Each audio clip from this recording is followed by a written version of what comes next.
welcome to the Eastland County Republican Forum for House District 60 candidates, and we have one U.S. Senator that has confirmed. And I'll let you know that unless Kelly Sorrell has walked in the last minute, that she's confirmed several times, and I won't see her. And Dr. Glenn Rogers told me about an hour and a half, 2 hours ago that they will not be here tonight. I'm sorry for all of those, because I really want everybody to meet everybody and hear what they have to say so you can make your decisions, but that's okay.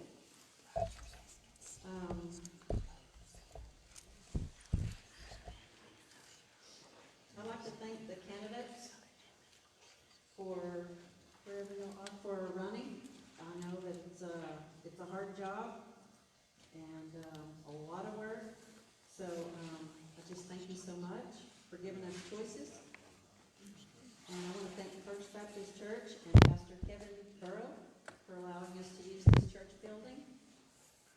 I'd like to thank everybody that's here and everybody that's here that helps put these events on. It is a lot of work, and I'm very thankful for our team. And like I announced earlier, if you ever want to join up, you can just let us know, and we'd love more help. The Eastland County Republican Party does not endorse local, county, or legislative candidates. The forum being held tonight is simply a public service to give voters an opportunity to learn more about the candidates. The questions we will be asking here tonight are from the voters of this county. At this time, I'd like to ask everyone to silence their telephones. And then I'd like to ask our mayor of Eastland, Larry Vernon, to come up and say a prayer. Please. You can all stand. Thank you. Let us pray. Father, we thank you so much for this great nation that we live in, that we can come and gather like this in our free political system to listen to candidates. We thank you for them and their willingness to serve and to be here tonight. And Father, this nation is under attack many times, and we thank you for your guidance.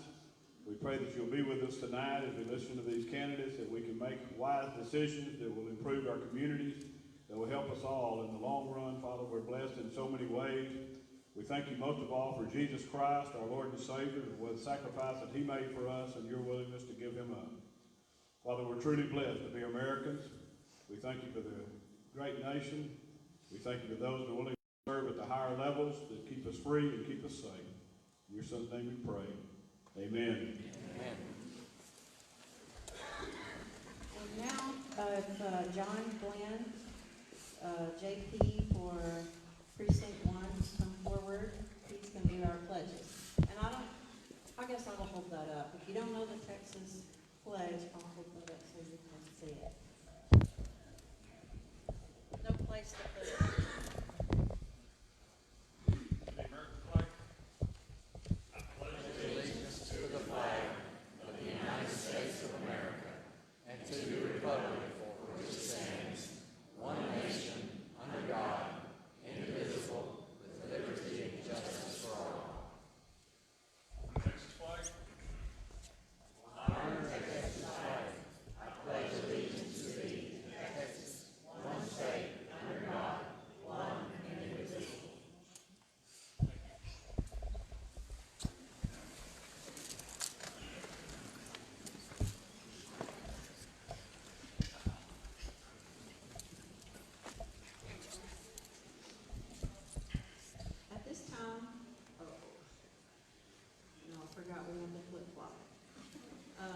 Dwayne Stovall is not going to be here until after, so we're going to go ahead and do our House District 60 candidates first.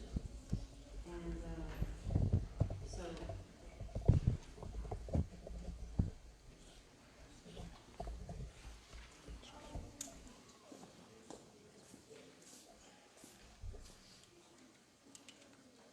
this time, I will, whichever one y'all wants to, I guess we'll do candidate number 1 first, which I think is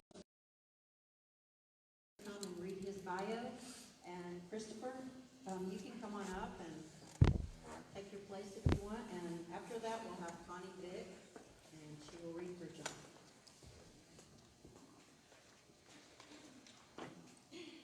Christopher is a follower of Jesus. He started college at the age of 15. Eagle Scout. He was in 2 combat tours. He has a BSBA, a master's degree. He's a financial advisor, and he's also the mayor of Mineral Wells. He is wanting to be a conservative voice in Austin. God, for 39 years of life, has uniquely prepared him for effectively advancing our common goals. In Austin, he will root out fraud, cut waste, and stop abuses which have undermined our way of life and our beloved Constitution. His track record is evidence that he is the only candidate who has been proven under pressure in effectively fighting against fraud, waste, and abuse. Fraud is alive and well in our government. As mayor, he has identified the fraud and worked to eliminate it. Send him to Austin and he will identify fraud and effectively stop it. The Texas Capital Fund was being abused by Mineral Wells until he got in office and stood firm, saying no more. We need someone who is wise and has a strong backbone steward to cut waste. He has always advocated and voted to lower taxes and eliminate waste. He will hold a hard line on our budget and will actively promote creative solutions to rid us of these ungodly taxes. Waste goes beyond the budget, as seen in wasteful legislation which has expanded the scope of the government. He will fight to limit the scope of government back to the original intent of our framers. Government abuses range from infringing upon Second Amendment, violating the 14th Amendment by murdering the unborn, or through the taxpayer-funded lobby which undermines us daily using our own money. There are many, but suffice to say, we need someone who will boldly and effectively fight by eliminating excessive government expanding legislation and drafting smart new legislation. Vote Christopher Perricone, a proven, under pressure, pro-life, pro-Second Amendment, tax-cutting, taxpayer-funded lobbying ending, faith and freedom-loving conservative.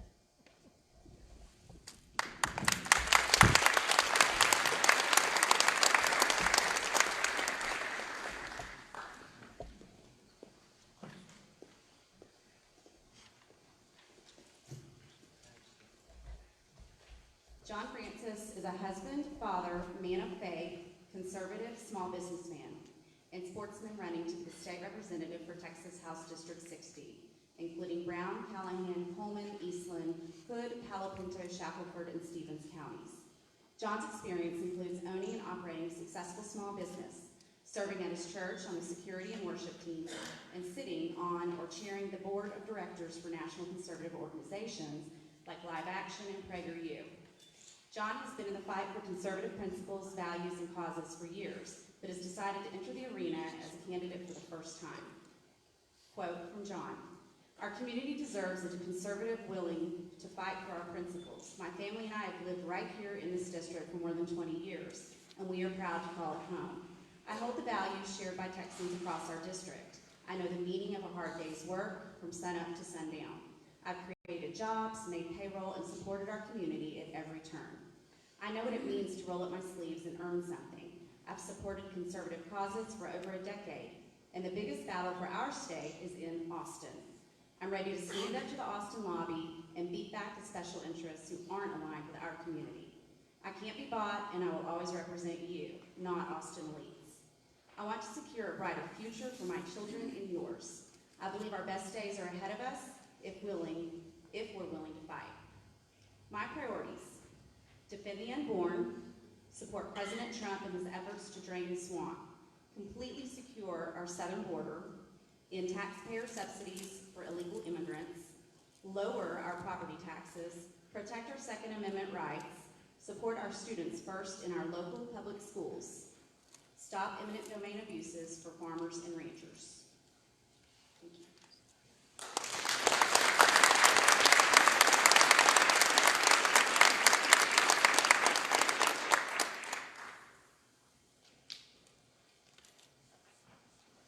So now I'd like to introduce Fran Rhodes. She is our moderator. She's the president of Texas True Project, and their mission is to educate and motivate citizen engagement in all levels of government. And I was reminded by someone, and I forgot. And anyway, so I want to also say thank you to all the elected officials that are here from all of our county, and there are other candidates from different races that are here. That aren't speaking tonight. So I just wanted to say that you're not find them. They'll be standing around ready to talk to you. So, and I want to also say that if you're interested in other events, like either, I'll put them on the Chamber of Commerce here in Eastland, and also, I don't know, 6 or 7 different groups, all the news groups, Microplex News and Eastland County Today, but then some other political groups, and then on my Facebook page. So we do have, I think you probably all know about next Tuesday, the sheriff and precinct 1 constable will have a forum at River of Life, and then on a week from tonight, next Thursday, is the Congressional District 11 candidates. We have 9 confirmed for that, and that will be at Myrtle Wilkes Community Center. And then we have like 4 different meet and greets going on. So I'm just saying, if y'all are interested in any of this stuff and you maybe don't get on Facebook or read the newspaper, I'll also put stuff in there. You can go back there and I'll have a list, and you can take a picture of it or write it down. And now, Fran, you can come up.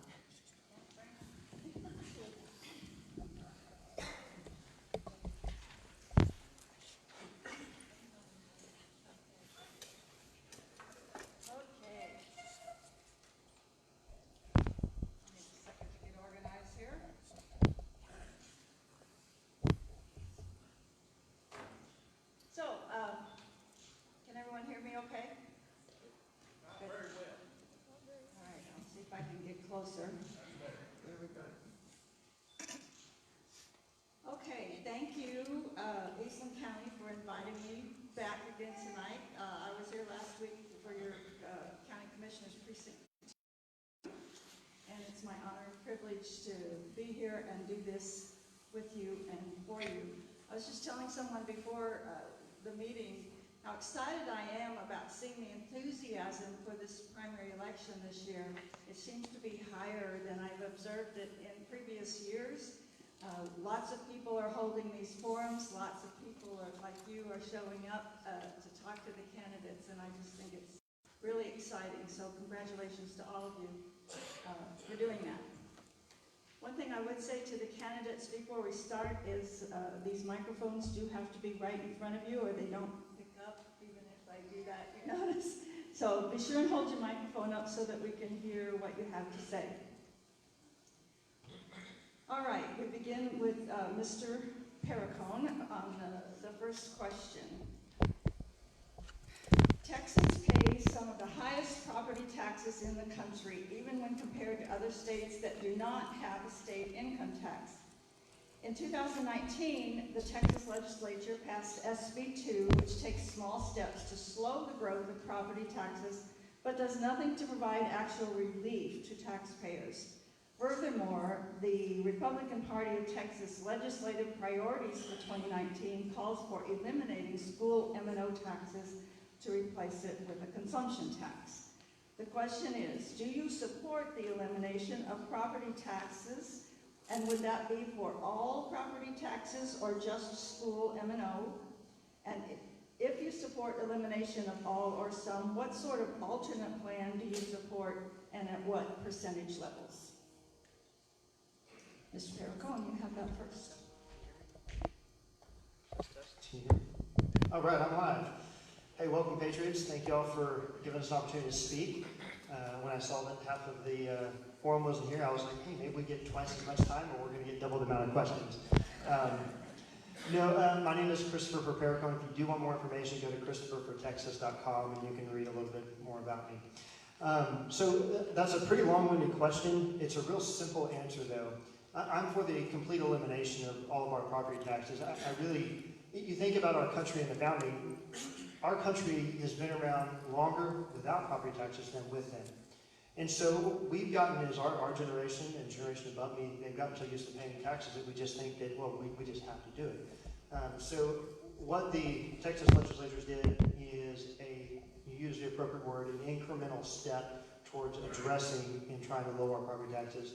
As mayor of Mineral Wells, Texas, I actually produced a plan that was vetted out by Texas Municipal League to where in 5 years we could take our property taxes and actually eliminate them. And the answer is, so in short, I'm for eliminating all of our property taxes, not just lowering them. And that's not just the M&O, I'm talking about all of them across the board. And we do that really simply. We do it, that's in my 30-second timer? Okay. We do that by looking at other revenue streams. In simplicity, I produced a plan that would take all the services that we use anyway, for example, television, internet, electricity, phone, security systems, gas, and I would negotiate with the top 3 providers of each of those and said, hey, I'm the mayor of Kern County, Mineral Wells, what kind of rate can you give me in a discount? The average negotiated rate, because of economics of scale, was 27%. You take the 27% discount, which everyone's paying anyway, gave 10% to the citizens, so they had that as a discounted rate, and then the 17% directly goes against our property taxes. So, in conclusion, I would say that I am completely for eliminating all of our property taxes. We need to start thinking creatively and have people that are willing to stand up and say this is a better way of doing it. So, thank you. Mr. Francis. Yeah, that is a good question. Slowing growth isn't a tax cut. Swapping one tax for another isn't a tax cut. I'm for actually lowering and actually having tax cuts, not incremental. They talk about slowing the growth, and they talk about that as if it were a reduction. They say it's a reduction. No, it's not a reduction. We've not had reductions. We need to actually have eliminations, and I am absolutely in favor of. I think it's a system that's a horrible taxation system with property taxes, and I'll tell you. So I've been going around knocking on doors. This is probably the best weight loss program I've ever been involved in. For the last 6 weeks, I've lost 14 pounds. I've knocked on over 1,200 doors, and I've talked to a lot of people at the door, and I'm going to tell you right now, there are many elderly folks that we have in our community that they paid off their mortgages, and 30-year mortgage, they pay it off, and then they discover that because of the increases in the valuations that they have on property taxes, they literally are having to move out of their home, and I think it's an immoral system, and I think it's wrong, and we need to fix it. So I am in favor of a consumption tax, but I can tell you this, the bottom line is that we do not have a revenue problem, we have a spending problem, and I will tell you that I'm going to, I realize whoever you choose to be your state representative, we are one person out of 150.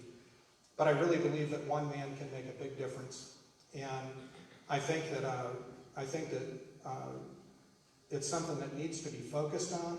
I'm tired of the talk. I want somebody that's going to go to Austin and actually stand up for what's right.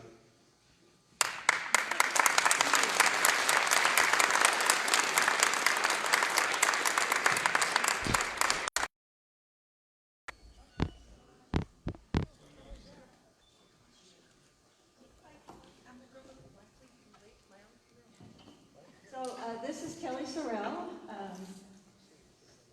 also a candidate. I'm gonna read this first question to you, Ms. Sorrell, and they just finished answering it, so your timing is perfect. So the question again is, Regarding property taxes, Texans pay some of the highest property taxes in the nation. And while we got SB2 last session, it slowed the growth, but it didn't provide actual relief. And also on the RPT priorities from 2019, eliminating school M&O taxes and replacing it with a consumption tax is one of the priorities. So the question is, do you support the elimination of property taxes? And is that for all property taxes or just school M&O? And if you support elimination of all or some, what is the alternate plan that you would propose to replace them? Hi, I'm Kelly. Sorry, running late. And I was telling them I'll probably be late to my own funeral just because.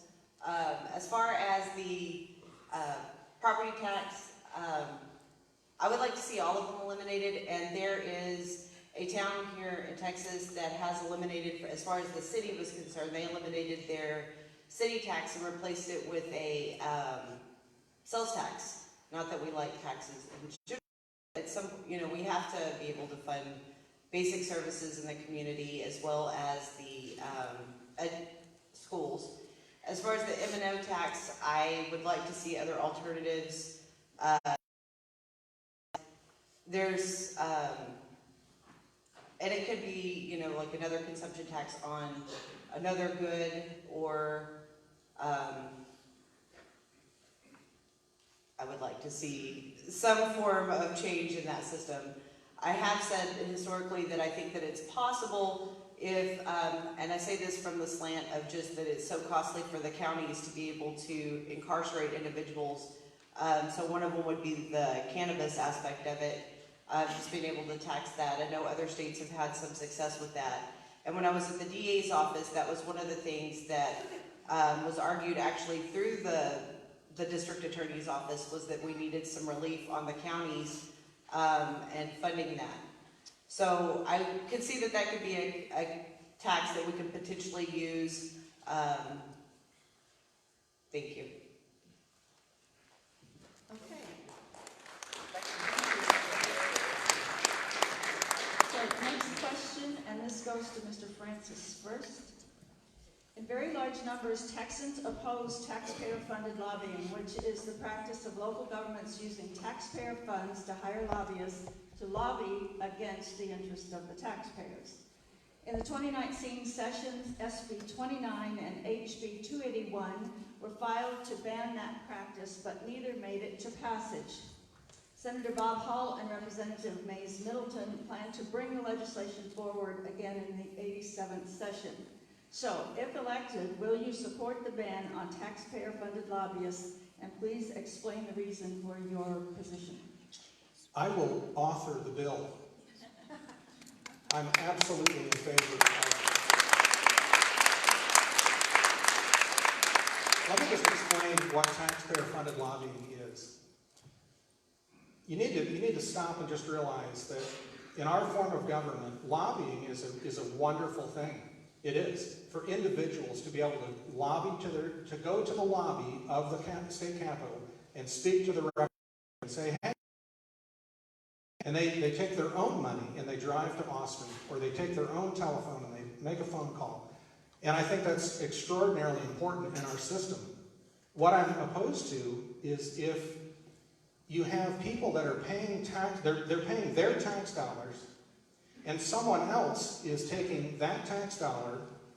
It's no longer your money now. It's after the government has already taken it. And they're going to lobby the government on something that you are opposed to personally. I'm going to use the word, it's immoral. So if someone is forcefully taking your money and they're using it against your interest, that is inherently an evil thing, and I am opposed to it. And I'm going to tell you the reason that this continues. There's a very simple reason for it. It's because the lobbyists, the special interests, and the PACs in Austin are very powerful. And regardless of the fact that I think it's 94% of the Republican Party of Texas, the people that go to the conventions, they spend 4 to 5 days each time the session happens, and they fight for these issues, and they say, these are the things that are important to us. And then they get to Austin, and they get completely ignored. And to be perfectly honest with you, it's one of the reasons that I decided to make the run for this office, because I think somebody needs to stand up and actually, and my time is up, I will stand up for that issue. I will offer that bill.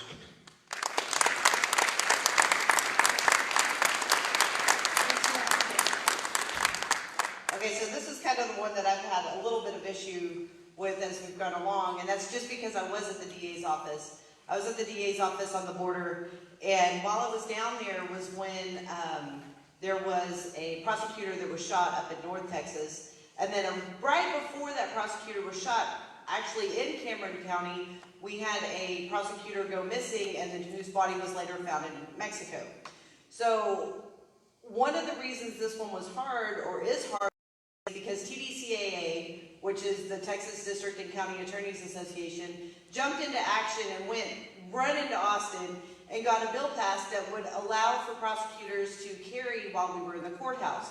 And for me, that was really important because we were, one, I was on the border, and two, we had just had one of our own die. And so it was hard answering this question because I saw that there was some good that came from them being able to spring into action and get an organization together. With that being said, I understand Texas Municipal League and some of the others have, if you believe in limited government like I do, then you've got an issue with them continuing to be able to expand their authority, and I understand that. I just want some mechanism in place that if that is gone, which is fine, that there is some exception for emergency circumstances such as the ones that occurred in South Texas. Thank you.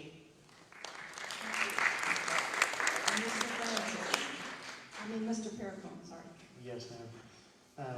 Taxpayer-funded lobbies, John did a good job explaining it.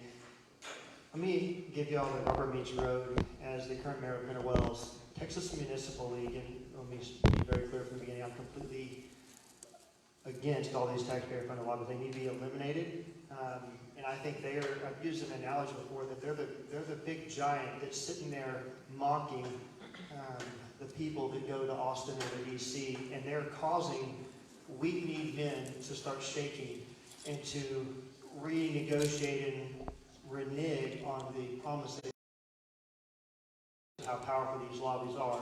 So TML, Texas Municipal League, they are the attorneys that supply all the towns. About 98% of the towns have a lawyer from Texas Municipal League. And as mayor, what I've seen is the advice given by these leagues, or by the Texas Municipal League in my experience, has been against our own rights. It's been against our constitutional rights. It's part of the reason why I have a federal lawsuit sued against Mineral Wells, because I'm standing up for the people that put me in position to stand up for what's right. Not only is it Texas Municipal League, I'm talking about TAC, I'm talking about a plethora of other acronyms out there that are taking our own money, our taxes, and using that to go down to Austin or DC and lobby men or women that are not strong in their belief on the Constitution, and they're not strong in their resolve to support and represent y'all. So as a representative government, y'all have a huge, huge challenge before y'all. You need to find two things. You need to find men that support and believe, or women that support and believe in what you do. And second of all, and I believe this is actually more critical, you need to find those people that will be influencers on others down there and not be influenced by whether it's a lobby or even other representatives. You send me down to you can look at my track record as mayor and also see how effective I've been. I'm Christopher. Look forward to earning your vote.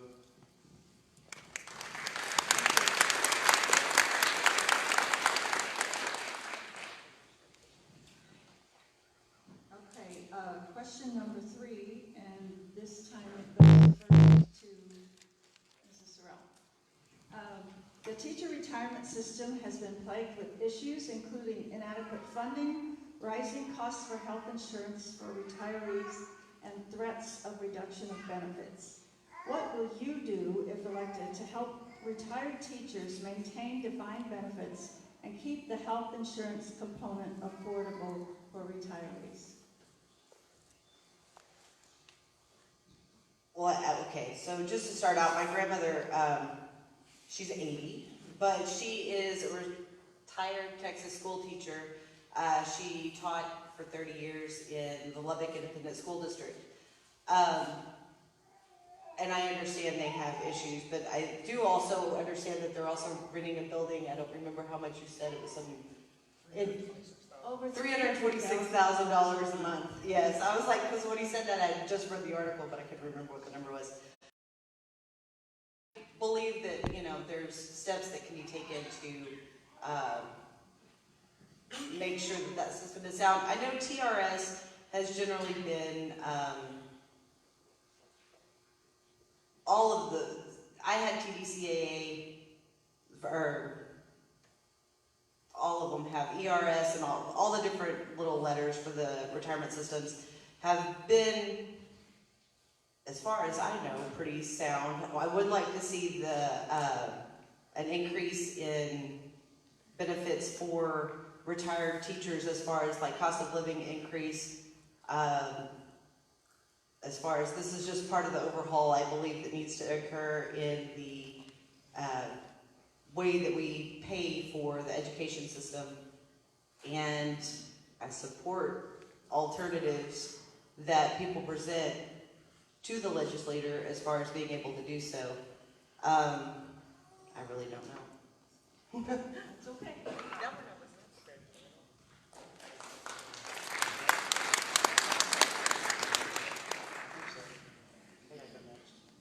Am I next? Yes, you're next. Okay. Can you restate the question, please? Sure. The teacher retirement system has been plagued with issues including inadequate funding, rising costs for health insurance, and threat of reduction of benefits. What can you do to help retired teachers maintain their defined benefits and keep the health insurance component affordable for retired teachers? Y'all did a good job asking these questions and writing them. In a previous job, I was a financial advisor, so I would manage millions of dollars for individuals. And I think the answer, without getting off in the weeds when it comes to the benefits that are given to teachers, whether it's health insurance, whether it's their retirement, is to take that control, because I'm a big believer, and I think everyone up here is the same way, that we want a limited scope of government. I think the more we take out of the government's hands, the more efficient it's going to be. So I would rather push that down to the lowest level possible for the individual teachers to take care of and manage their own retirement. I think when we get the more government involved, whether it's even just the state, we start having issues. The bureaucracy is going to cause those costs to go up, and it's going to mean less return for the teachers. I think the answer is not as simple as I'm saying. It's a very comprehensive. I believe that Kelly is correct that we do need a complete overhaul. As a homeschooler that was homeschooled, went to private school, and attended a public school, I can tell you that all of those forms need to be options for us. And where it comes down to it, I guess I have to stick with just paying of the public. We'll talk about school choice, which I'm a firm supporter of. The answer, in short, is that we have to limit the amount of government involved in those plans, whether it's their health insurance or the retirement. And I think that solution should be done by, maybe you let the teachers go and find their own financial advisors. They direct all their funds. So I want the free markets to really determine it and not be directed by the government hand. So thank you.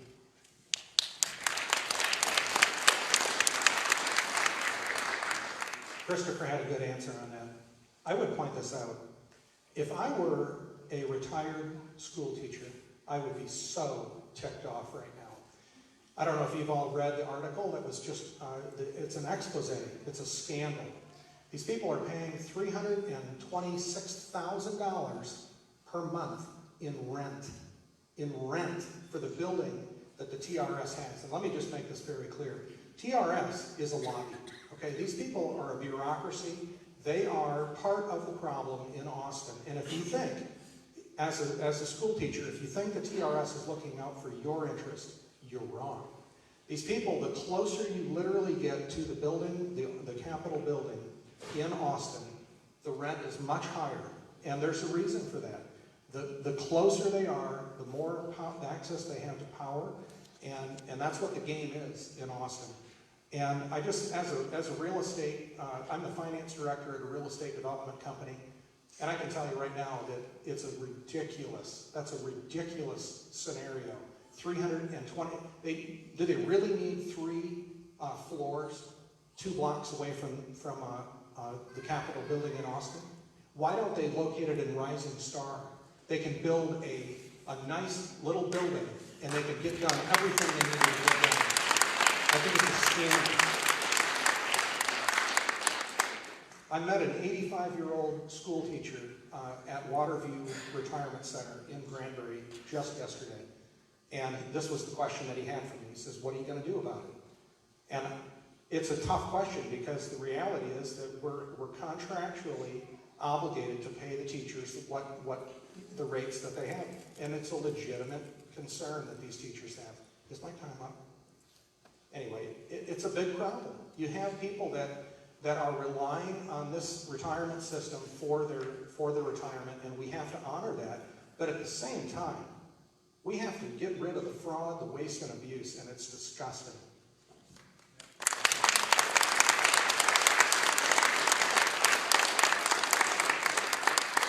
Okay, this next question is probably going to be a difficult one unless you just happen to have insight on it. But it was submitted by one of the voters who has a very real and serious concern, so I wanted to get it in here. I did some research to try to do the setup, so let's see how this goes. The Free Appropriate Public Education Act contains provisions that were intended to benefit special needs students, but they have become problematic for teachers and administrators. If students become violent with teachers or other students, they cannot be disciplined or expelled because of their disability, and they're protected. Teachers and administrators' hands are tied. School shootings are usually not a surprise to educators because the students showing violent behavior are protected by the laws and they never have to face consequences. So the question to you is, how can we change this destructive path that we are on and give power back to the schools to discipline violent students without fear of lawsuits? And I'm not sure there is an answer to that, but give it a try. I remember the paddle that the principal had. I was terrified of that. I will say 2 things. I was a youth minister, and one thing that I learned is that if you think of youth ministry only in terms of a youth minister and the children, you're missing one of the most important spokes on that wheel. You know what it is? It's the parents. And I believe that as a country, as a state, we have gotten off track because we have taken that spoke out of the wheel. We have pulled the families out, whether it's from the divorces that are skyrocketing, whether it is from a myriad of different things. So we have to bring and get the parents back involved. I understand that can't happen in a lot of situations. So there's other options. For example, we took prayer out of schools. We took God out of schools. Every time I say the Pledge of Allegiance or read our founding documents, God is all throughout it. And if we don't get back to a position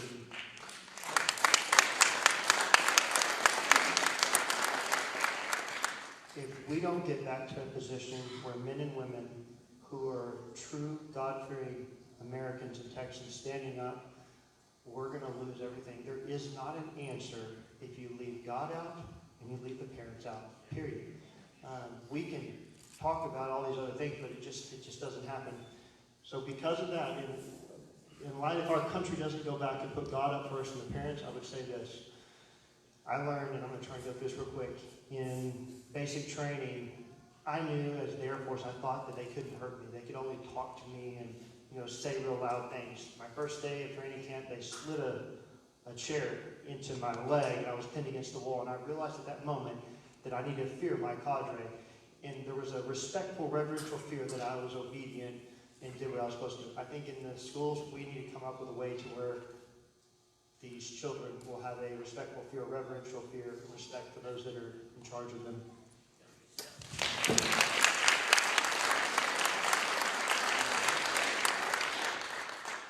Has anyone recognize there's a common problem that we have, and it's government. Every single time the government gets involved, we end up with a big problem. And I have to tell you, I remember going to school, and I do remember the paddle. And I will tell you this, my wife and I, we've raised 4 children. And we told our kids that if you get in trouble at school, you will get in trouble again, much more forcefully when you get back home. And generally, we knew about it before the kids ever got back home. You can verify that. My daughter's sitting right over here somewhere. We have a big problem in this country in which our morality and our system of ethics is largely being ignored. And there's a huge push from the left to degrade and get rid of all of these morality issues that we, as a nation, have in the past held tightly to. And quite frankly, that's part of the reason that I'm running in this race, because I'm willing to fight. And this is a perfect example of that. And there are only about 2,000 other examples just like that are just as important. And that's my answer.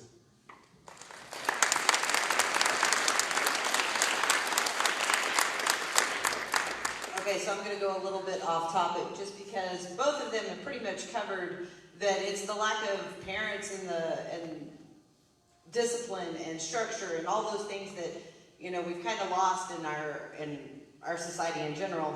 Part of that's because, one, we need some serious entitlement reform.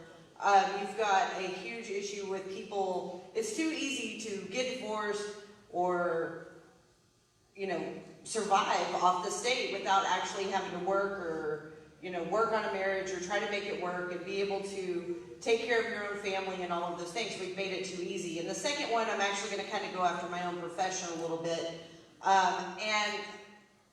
The Family Law Foundation, they've made it. We've still got our 60-day quickie divorce. We give dads standard visitation. I say dads, that's majority, right? I mean, let's be honest. People get divorced, kids stay with mom, dad gets their standard visitation. And I actually have studied other states' visitation schedules for parents. I'd like to see something done with the 60-day quickie divorce, but more than anything, you've got to have both parents raising the kid or children. And you need at least somewhere so that we have like a presumption of 50-50 custody or something if that marriage doesn't work. But I think that the main thing is that you've got to have both parents involved. You've got to have structure. We need to start limiting our kids' electronic time and spank them in school. Thank you.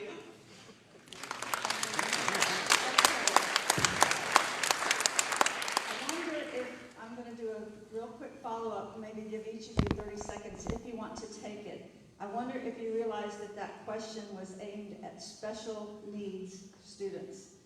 Students with disabilities, handicapped, both physical, emotional, and so forth, which is the crux of the problem, and maybe I didn't explain this well enough, but the schools are not allowed to discipline these children because of their disabilities.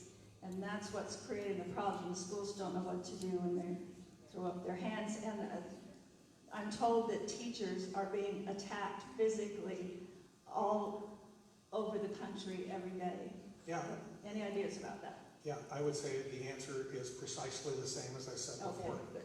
It's something that needs to be dealt with. Obviously, the teachers have a right to their own self-protection, and I don't care what the scenario is. They still have that right to protect themselves, and quite simply, the law needs to be changed. Okay.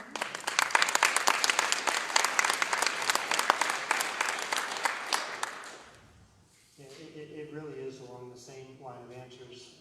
But even with special needs, the Word of God says that the fear of the Lord is the beginning of wisdom.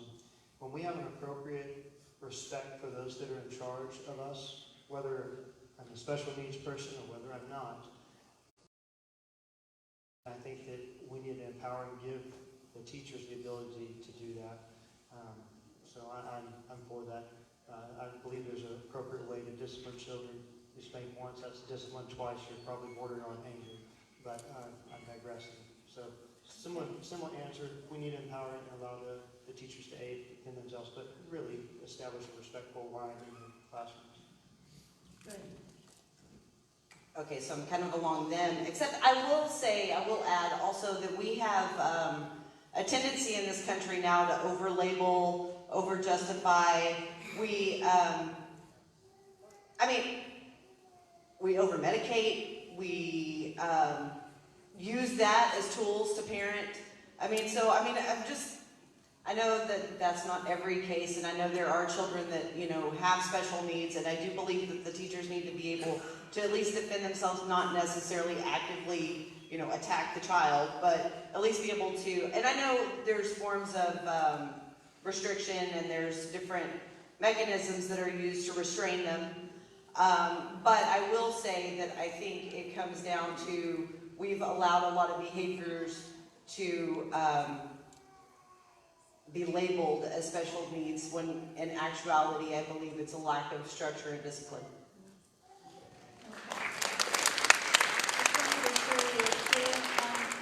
Thank you for your answers. This next question is a long one, but with a setup, but it has a very short answer, I hope. Each even-numbered year, about 6,000 Texas Republicans gather for convention and propose and adopt a platform, including basic principles and legislative priorities.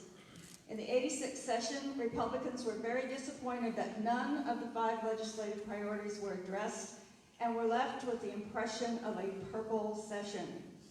When we elect Republicans to represent us, we expect them to respect the platform that we adopt and work towards achieving its goals.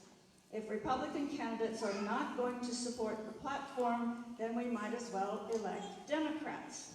So, the question is, if elected to represent HD 60, do you pledge to support and uphold the RPT platform to the best of your ability, including its principles and priorities as adopted by the delegates to the 2020 convention? All 339 planks, which I have read and agree with, and quite frankly, if the Republicans, we have a Republican governor, and we have a Republican Senate, and we have a Republican majority in the House. I'm very disappointed in the Republicans.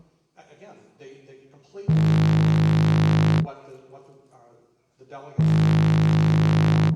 I get asked all the time, so what are your legislative priorities? And I think it's kind of a weird question.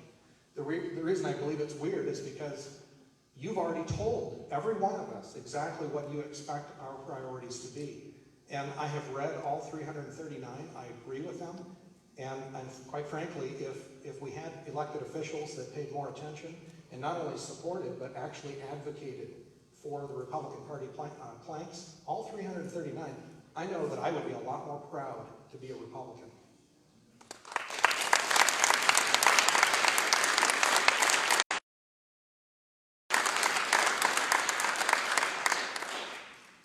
Yes, very simply. But I will say that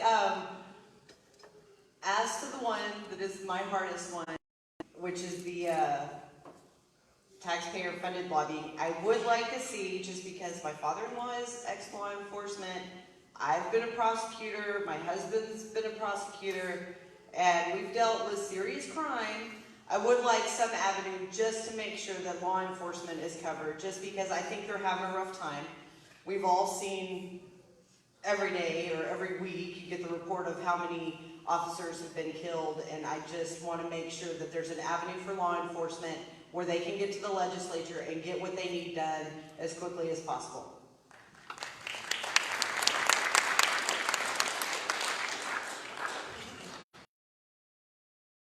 Absolutely is the answer to it. There are 5 priorities that we talked about. I know there's 300, I don't know how many were struck from the platform 335, 339, but the 5 priorities that the people that put together the platform that us up here are advocating, number 1 is constitutional carry.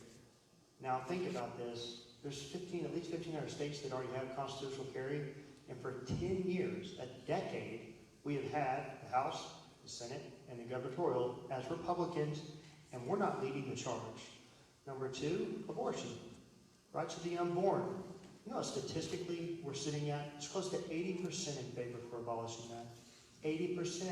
And for 10 years, Republicans, they've done the same thing. They've set up here instead and advocated that they're going to go down there and change it, and they fall flat on their face. Number three, property taxes. Property taxes, everybody wants property taxes ended. Why are we not seeing real results when we send our representatives down to Austin?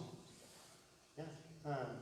Number faith and family was number 5. I'm trying to think what the fourth one was. Constitutional carry, abortion, taxpayer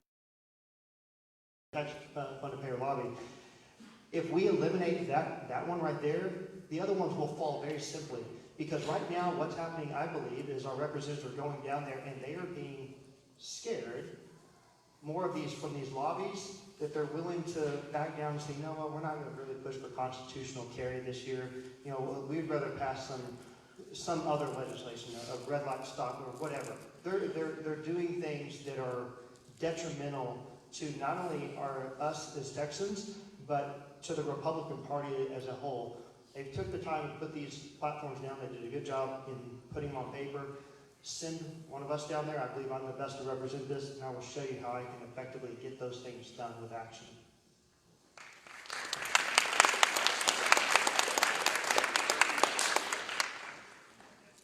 Okay, a couple more. We're coming to the end of our time here. A common complaint of school boards, cities, and counties when challenged on their proposed property tax rates and budgets is that they are not able to decrease their budgets because of unfunded mandates from the state, where they are required to provide services and programs but not provided with additional funding. Do you believe that the state issues too many unfunded mandates to cities, counties, and schools? And if so, what will be your plan, if elected, to reduce or get rid of unfunded mandates? This is also a question from the voters.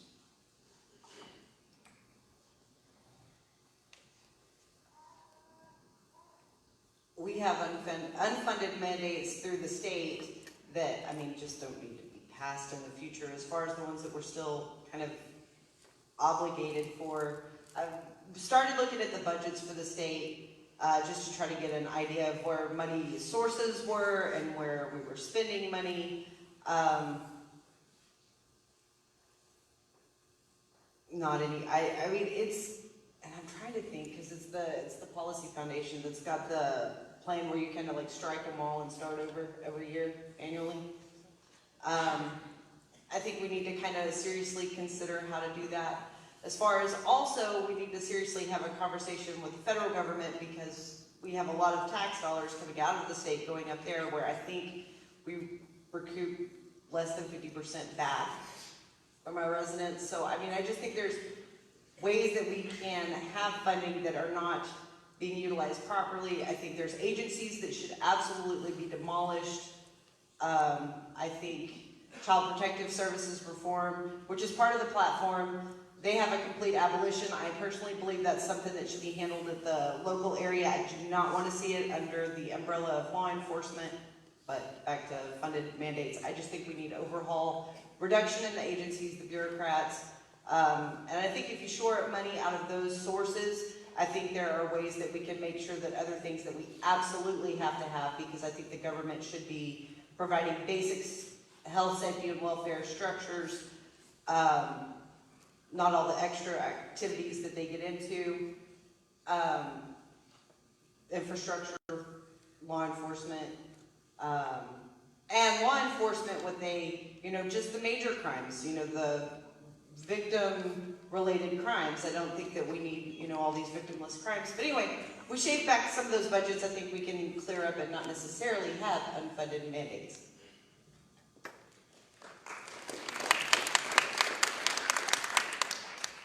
I do not believe that we have a revenue problem. We have a spending problem. And it's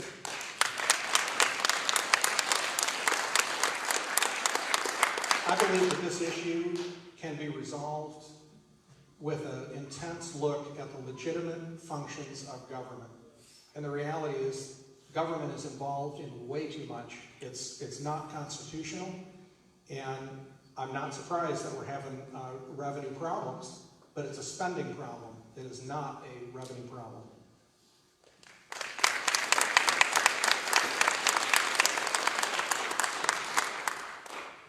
Yes,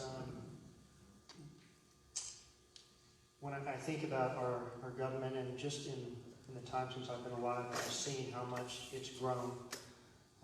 The unfunded mandates are simply dealt with by lessening the scope of government. As conservatives, we believe that we need to be shrinking the government. Yes, that's part of it, but the word scope is much more appropriate. It's the scope of what government should be involved in that we need to be shrinking. And when it comes to these unfunded mandates, those are like the first things on the chopping block. Those are the first things typically we need to be looked at. There are complete entities that are part of the taxpayer-funded lobbies that are lobbying and causing a lot of these problems. We need to go down.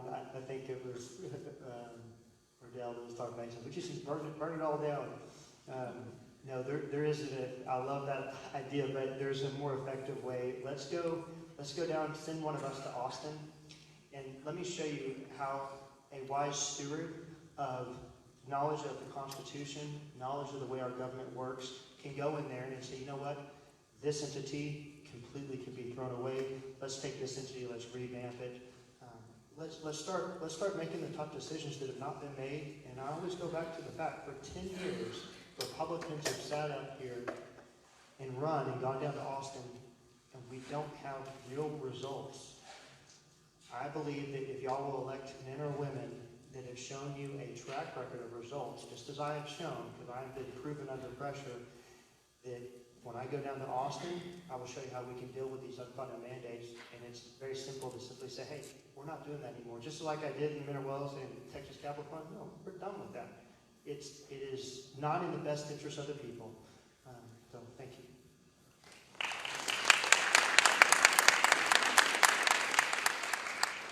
Okay, we have one final question for 2 minutes each, and then we're going to do some lightning round questions, which are always fun. Secretary of Education Betsy DeVos is passionate about school choice. She has even proposed a $5 billion annual program called Educational Freedom Scholarships that would provide tax credits for scholarship contributions in states that choose to participate. What is your position on school choice, voucher programs, and schools? Do you agree with Secretary DeVos, or do you have other ideas to give families more and better choices in education? Okay. So I have 4 children, my wife and I, and each one of them have had different educational needs. We have homeschooled our children at various times. I currently have my daughter right now, she's 18, she's a senior at Cisco High School. And we've had our children in the public school. We've also, my youngest son right now is in a private school. But each one of them have had individual needs that are different from the others. And quite frankly, I believe in the free market. And I believe that the more educational choices that parents have, I'm 100% in favor of giving parents the ability to make educational choices for their children. I know it was enormously helpful for me and my family. I don't believe that the voucher idea is going to come before the legislature in this next session. So it's not a priority of mine. It's not a priority of theirs either. But the reality is that choice is good, and in fact, I believe it's healthy to have the free market in action. So that's how I would answer that question.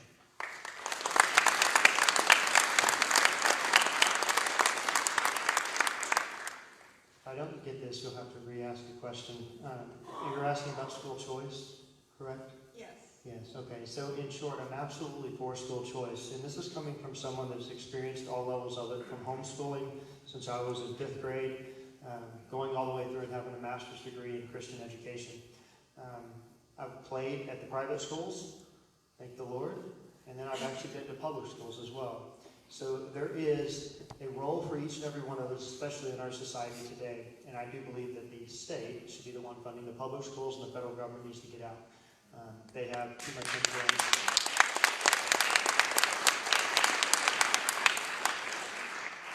When it comes to the funding, yes, the voucher program, I think there's probably better ways of doing the funding. I think there's problems that could be had with the voucher, with fraud and so forth. Maybe a type of funding that's tied to the property taxes, or maybe going directly to the private schools that take them. But there's a lot more to education, reading, writing, and arithmetic. Our children are shaped by even athletics or music, and what we do have opportunities for, we've had opportunities for the past decade. Once again, the Republicans have fell flat on their face to stand up and advocate for homeschoolers such as myself, and I have 4 children we homeschool. UIL brought to light and created for homeschoolers, not for public school, and yet now public schools basically own the UIL, and the homeschoolers get zero use of all that, even though I pay just as much taxes as the public schooler. I'm paying for some other child to get the use of those extracurricular activities. That's something that can be done immediately upon going down there. And I will be advocating. In fact, I went down to Austin and spoke before one of the hearings and advocated for UIL to be up to the homeschoolers. But absolutely for school choice, once again, the decisions need to be made at the lowest level, and I think the parents know best. So, thank you.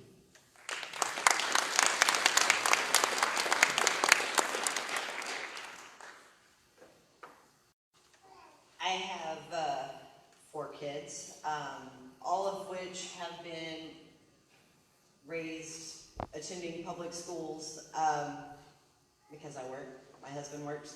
But I've had we've had good luck with the public school system, and I support the public school system, but I absolutely believe parents should have the right to make decisions on what they believe is best for them and for their kids and for their family.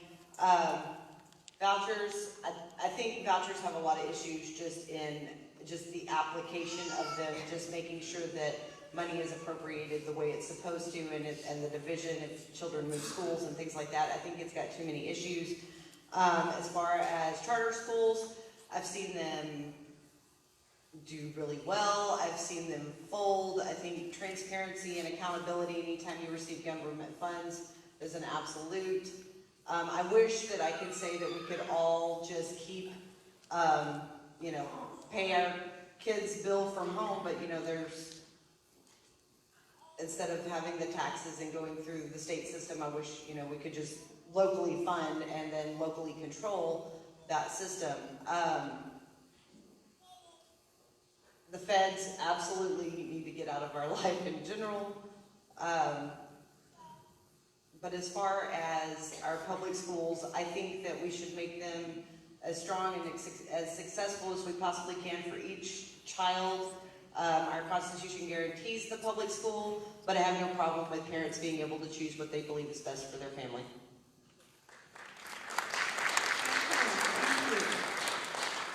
So now we're going to move to the lightning round, where we want a yes or no answer on each of these questions. So you only get one word. You could do that. I was at a forum last night where they gave them all signs and they had to hold up yes or no. And some of them got a little confused. So we want a yes or no on each of these. And just to make it easy on me so I don't get confused, is it okay if we go 1, 2, 3, 1, 2, 3 on each question? I'm old and I'm tired and I get confused easily. Okay, here we go. Do you believe from conception to natural death? Yes. Yes. Yes. Yes. Yes. Okay.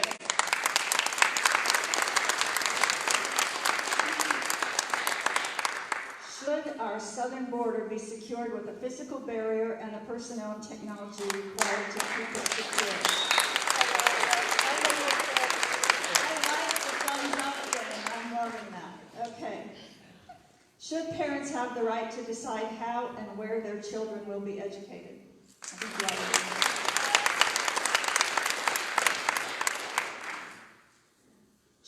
governments be able to mandate vaccinations for children or adults? No.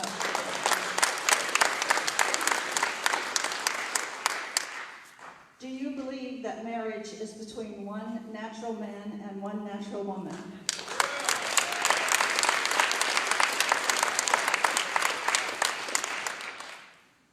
Should Texans have the right to keep and bear arms without government licenses, permits, or other restrictions? Isn't this fun?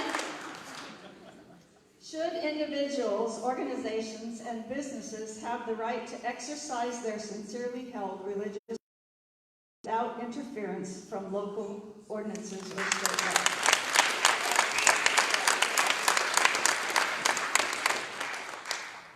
Thank you, everyone, for that. We are going to close this portion of the program now with a 1-minute closing from each of you, and we'll take Mr. Perricone, and then Mr. Francis, and then Mrs.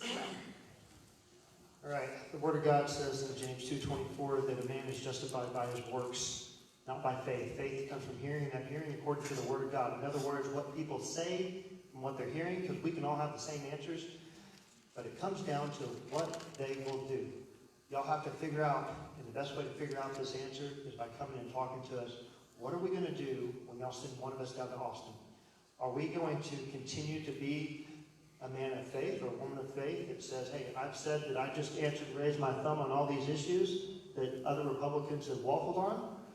You find that out by coming and having conversations.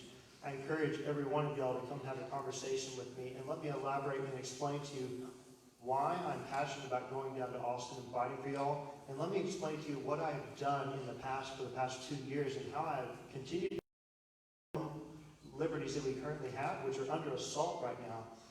I believe that we can completely take back this state, and I believe that with conservative and the platform that we have, I believe that every one of those things can be accomplished.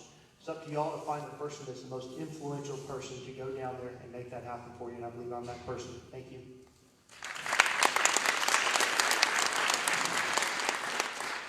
My name is John Francis, and I want you to know that one of the reasons that I'm running for this office is because I want my great-great-grandchildren to know that I was fighting for their values. I don't want there to be any doubt in their mind when they look back at my life that they know that I was willing, even if I was the only one standing up and doing the right thing.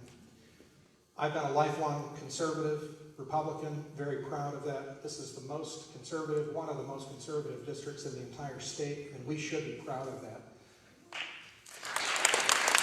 I'm proud of that.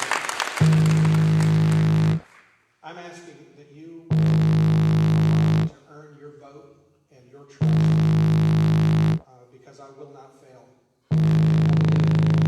More freedom and less government. Thank you. Okay, so I'm going to quickly run through who I am real quick because I didn't get to do that earlier. I am Kelly Sorrell, obviously. I am an attorney in Granbury, but I handle the family law, guardianships, elderly things for the firm. But prior to that, I was at the DA's office in Cameron County on the border, where I handled all the child-related, I did the intake for the criminal cases, working with law enforcement. I also worked with some of the federal agencies for trafficking out of the Latin American countries, and I also did all the child protective stuff. With that being said, I've been part of this system my entire adult life, and I am really concerned at how big the state has gotten and how much power it wields with the stroke of a pen, and that was my pen. I respected the fact that I could harm people, but not everyone does, and I would just really like to restrict the state back to something where it allows people freedom to be themselves, to do what they need to do for their households and their family without the government intrusion in their lives. Thank you.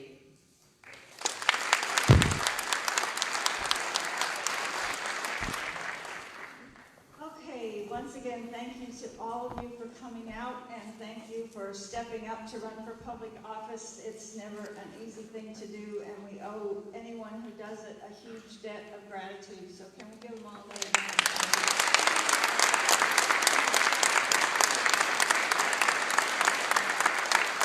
So at this time, if you guys would like to go sit down or go talk to folks, I don't know what you would like to do, but you are excused. And we'd like to ask Dwayne Stovall to come forward. Where are you, Dwayne?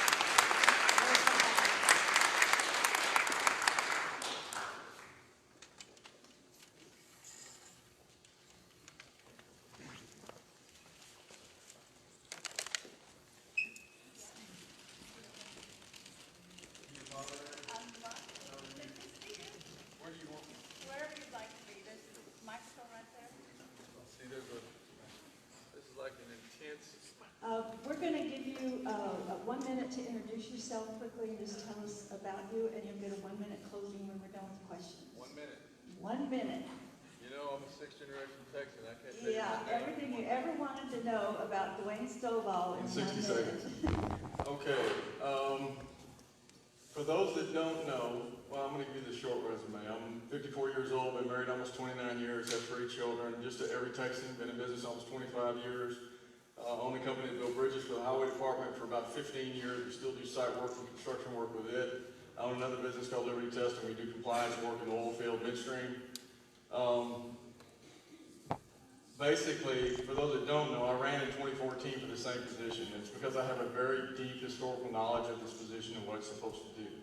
I pulled double digits in the Republican primary in 2014, and I did that on $70,000. That didn't mean much to me at the time, but after the primary was over, I spent about 2 weeks talking on the phone with people in D.C. and these think tanks, and it became apparent to me that was pretty special. Other than that, I don't recommend any of you do what I'm doing, and you're not very smart to do it, but I'm doing it twice. That tells you how smart I am. Okay, Okay. good job on that one. The thing you forgot to tell people is that Dwayne is running for the U.S. Senate. Oh, are we not aware of that? I'm not sure whether they were or not. Yeah, They are now. thank you. Okay. First question. Polls have shown that immigration and border security are a top concern for most citizens, but immigration is a broad and complicated topic that includes both legal and illegal immigration.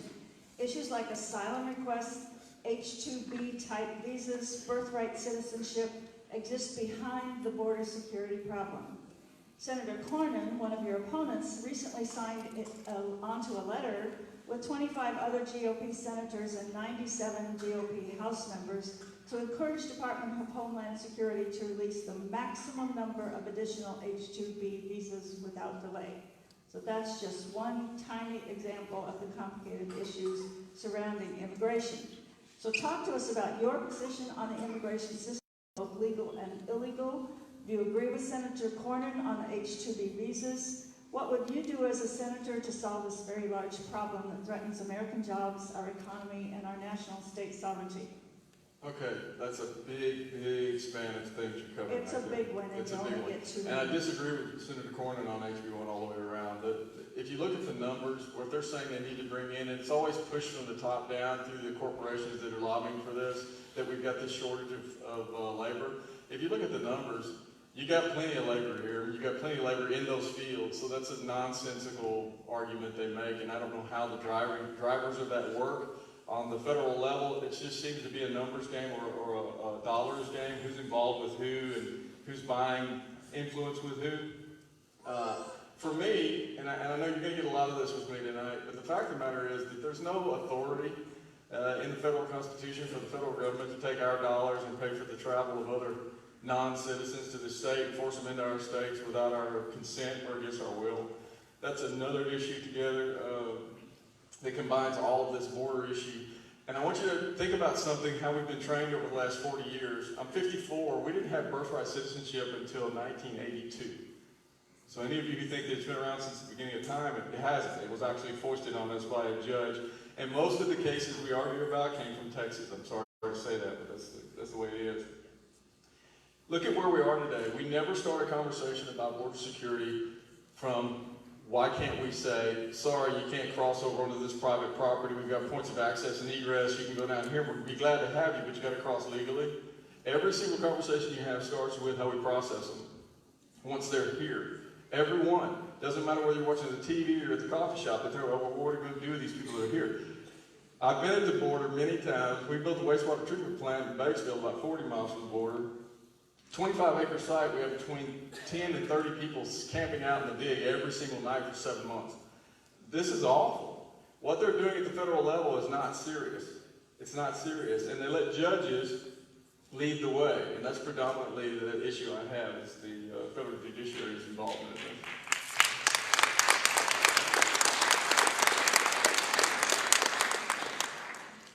As you mentioned, in 2014, you ran for Senate in the Republican primary.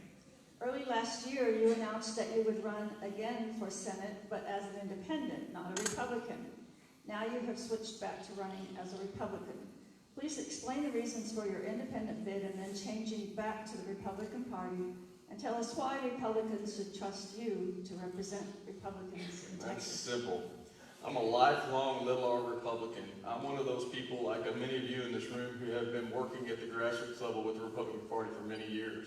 I was a delegate for many conventions. I authored 2 of your party planks on the current party platform. Being in the Republican Party has never been an issue for me, and having Republican principles has never been an issue for me.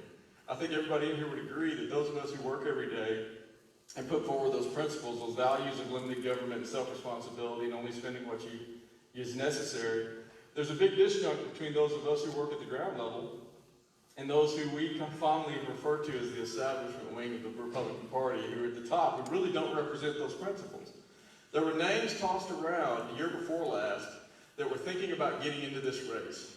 And they were both non-Texan, they were non-related to anything about Texas, and they did not have the proper focus on what the role of government is or this office, but they had name. I'm just an every Texan. For me to share my message with anyone, I could not have been in there. They would have vacated, they would have taken all the air out of the room and I'd never gotten the message across. So yes, I talked about running as an independent because there was that much of a movement out there. But none of those people developed. They didn't arrive. And I had a 4-hour conversation with somebody from the Trump campaign who looked at the data and said, you go get him in the primary. And that's what I'm doing.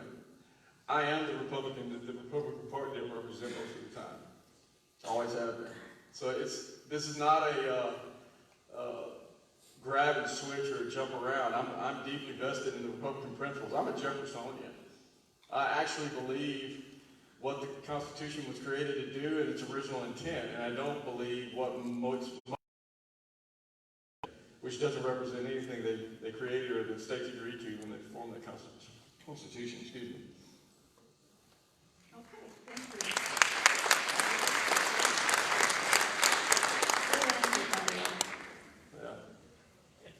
All right, the next question is about health care.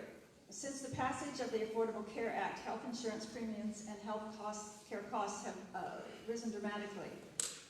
And after campaigning on the repeal of the ACA, Republicans in Congress have only managed to eliminate the individual mandate in the law, and the rest still stands with the associated high costs. We also see continued proposals to mandate specific insurance coverages on small businesses, which increases premiums and reduces employer choices. What would be your solutions to bringing down the cost of health insurance and healthcare services, as well as prescription drugs, and putting healthcare choices back in the hands of citizens instead of government? Okay. Don't you find it interesting that back when the Republicans, which this has happened numerous times in my lifetime, numerous times in your lifetime, when they had the majorities in all 3 branches, or excuse me, in the 2 legislative and the executive branch, they never did anything with Obamacare. Nothing. But when they got it forced down our throats in the dark of night on a Friday, they all went to the microphone and said, it's unconstitutional. It's going to tear with the federal system. We need to repeal it all. And they can't just give us control again and we'll repeal it all. They got it again. How many times have they done that to us in our lifetimes, by the way? Just give us control, we'll do it right this time, right? Look, first off, is there anybody in the room that can show me language in the federal Constitution to give the federal government the authority to manage the healthcare industry at all? Doesn't exist.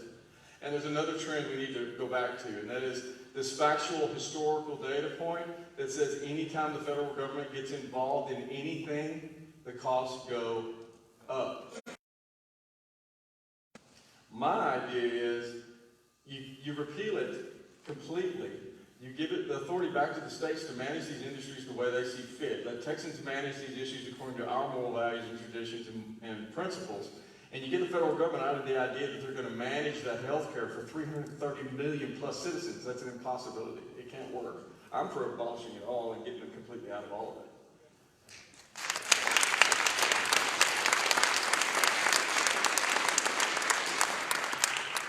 Okay, last question. We've just seen the conclusion of the impeachment of President Trump, ending in an acquittal. Some speculate that the Democrats will not be satisfied with the acquittal decision and will continue to try other avenues to impeach the president again.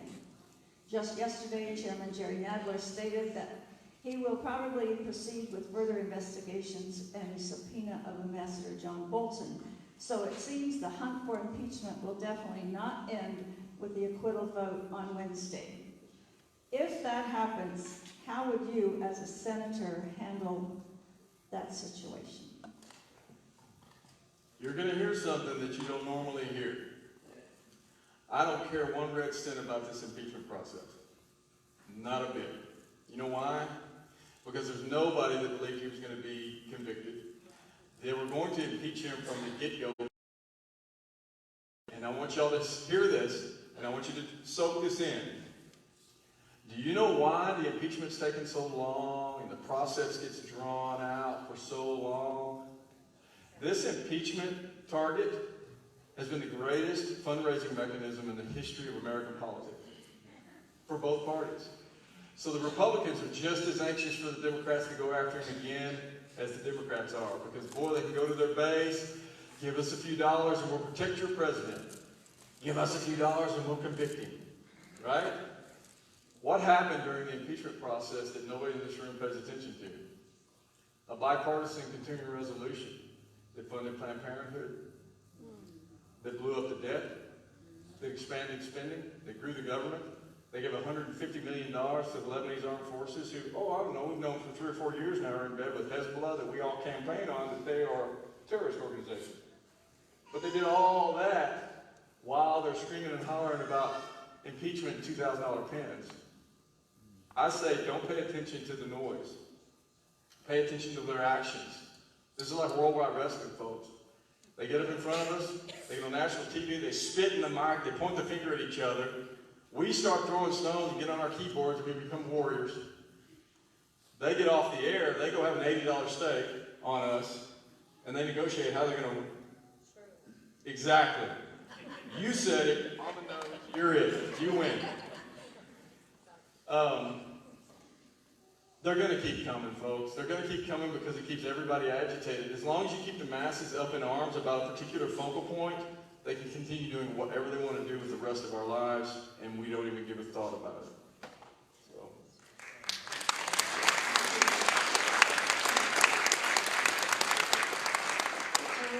We'll give you a 1-minute wrap-up. Was that it?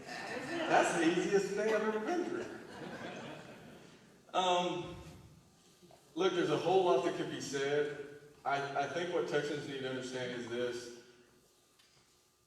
I've spoken to over 40,000 Texans over the last 7 years. I can tell you with empirical data at this point that Texans are moving in a different direction. It's very much a wave and it's very much unseen.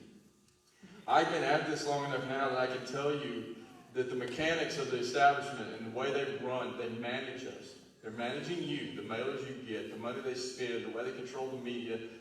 Folks, I got double digits in a primary last time, and the media will not talk to me. Will not talk to me. They coalesce around John Cornyn.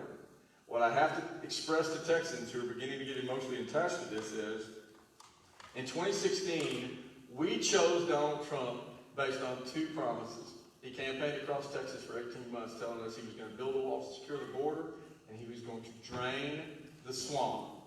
There is not a living Texan today who doesn't absolutely believe without a doubt that John Cornyn is a establishment senior member of that swamp. And I just happen to be that one guy that decided 16 years ago to start monitoring his behavior. And I know way more about his behavior in office than the average bear. And you got to be pretty bad to get a guy like me to get up from the kitchen table and decide he's going to go after your job.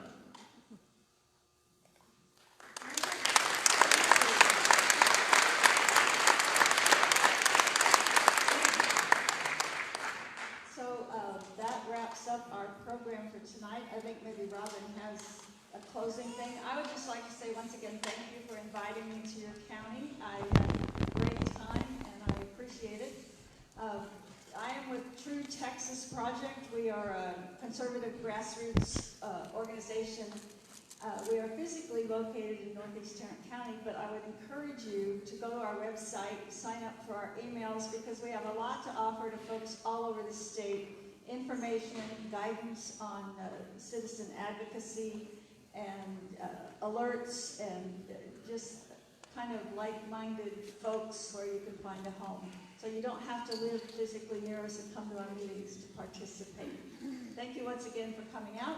Robin? Fran, for transparency, her organization recommended me for this position. Just gotta say that. But I didn't.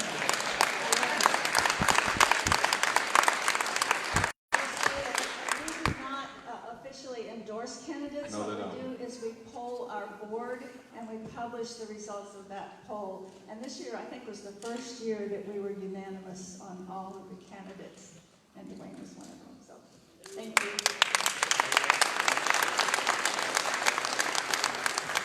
Thank you, Dwayne. Be safe.